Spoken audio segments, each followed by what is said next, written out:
is thinking about this nurturing the condition. What is nurturing the condition? Right? So, how do we go about it? Right? That's a interesting thing. And we are supposed to. So, the whole aspect of spiritual practice is this nurturing the condition. So, where do we start on that? So, first, let's ask this question, right? What is condition? So, a condition is a feeling or a mental state or a conscious state, you can call it. Are we not having those conditions without even having to meditate? Of course, yes, we are going through a lot of things. When we are happy, we have one type of condition. When we are sad, we have another type of condition. When we are angry, we know how it feels on our body and mind. And sometimes we hold on to these conditions, like if I'm angry with someone who is very dear to me, I carry that anger over 1 day, 2 days. And sometimes we don't even feel like being in their presence. We have experienced, all of us have experienced this. And see how we are carrying that condition of that anger over 1 day, 2 day, and we are nurturing it. We are watering it, like just like how we water the plants. And even though this anger, even though that is not a very congenial, palatable condition, still we like to grow it, right? And we have done it. So when you make it yours, when you make that condition yours, automatically the mind holds on to it. Just like, once you have own a pet, you're constantly talking about it. You go to work, you talk about your pet. You call your friends, you talk about your pet. Right? And the neighbors walk in, you talk about your pet. That's all you talk about. Why? Because now it's your pet. Right? If your neighbor's pet comes into your house and starts barking, making noise, you will throw it out. But same thing, if your pet is doing it, how much ever irritating it is, you still bear with it. Right? So when we own it, then only we nurture it. That's a very natural process. Once you own it, nurturing is a very natural process. We have been doing it all the time. It's not something special we do in meditation. Correct? So, how to nurture the condition? Nurturing is not staying in that state. Even if we continue to stay in that state is also a problem. We get addicted to it. Once we own it, until the next meditation, next experience, next feeling, we sort of grow it, refine it, we cherish it. So we go through all this gamut of experiences, conditions. Sometimes it is very subtle and deep, sometimes it is not so deep. Sometimes it's some aversion to something. Right? All these things will happen. So if any condition becomes troublesome, you want to get rid of it, the easiest way to do is pray and submit that condition. So when we go to a state, like I was drawing this, right?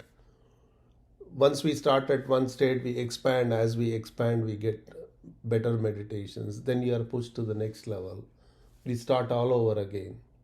It's very difficult to meditate at that point. Even 1 second seems like 1 hour.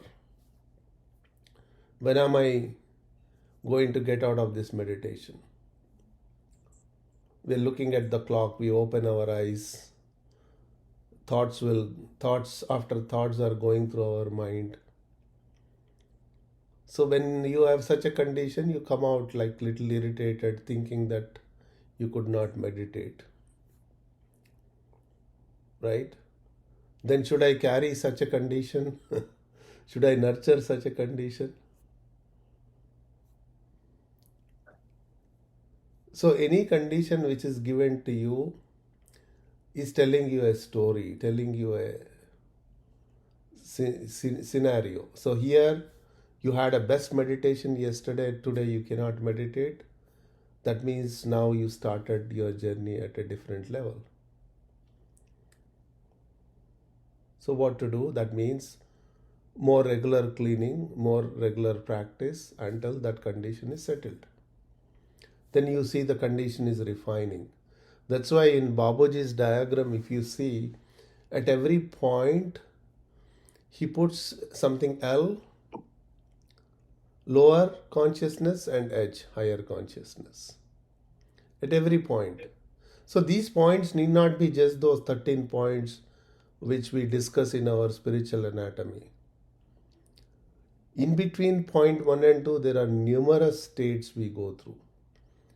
So at each state, there is a higher and a lower. So what is lower, what is higher? It's not that we are discriminating between lower and higher. The lower state is where it's kind of creating an opposite state. And as it gets refined, when you move to the higher state, you are in more harmony with yourself. It's like that, the higher and lower states. As we move towards the higher, there is more harmony, more balance is created. Once that is completely refined, that state is completely refined, we sort of merge into that state. When we merge into that state, we get the glimpse of the next state. And then we go look forward to attain that next state. And then there is a restlessness. And then once you attain that state, there is an harmony, total peace. But we are not allowed to stay like that. You get the glimpse of the next state. So the carrot is always ahead of you. And we are chasing the carrot. Right? That's how our spiritual journey begins. But if I cannot nurture my today's condition, if I don't work with it, it gets dropped. Then we have to pick it up again in our next meditation. Again, we don't pay any attention to it, it gets dropped. So what we are typically doing without understanding this process, in every meditation we get this, we do see this higher state within that level, but we drop it. We don't pay attention to it. So as a result, even after 6 months, 7 months, 1 year of meditation, I'm kind of doing the same thing. I'm at the same level because I'm not appreciating what is given to me. I'm not owning it. It's not the question of appreciation, it's the question of owning it.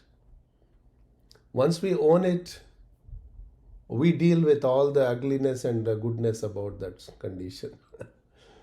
Right? So, but we have to own it.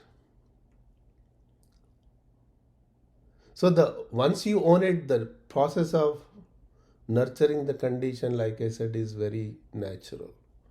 We don't have to put a lot of effort towards it. Observe one's own, your own life situations where you nurtured your condition, how much ever painful it is. And sometimes we nurture our conditions, how much ever joyful it is. But lot of times we drop the joy very fast.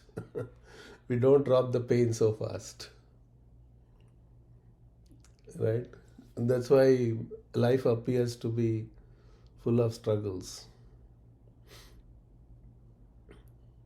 See how human nature is, right? What is painful, we don't drop. What is more valuable, joyful, which we should be cherishing, we drop it very fast.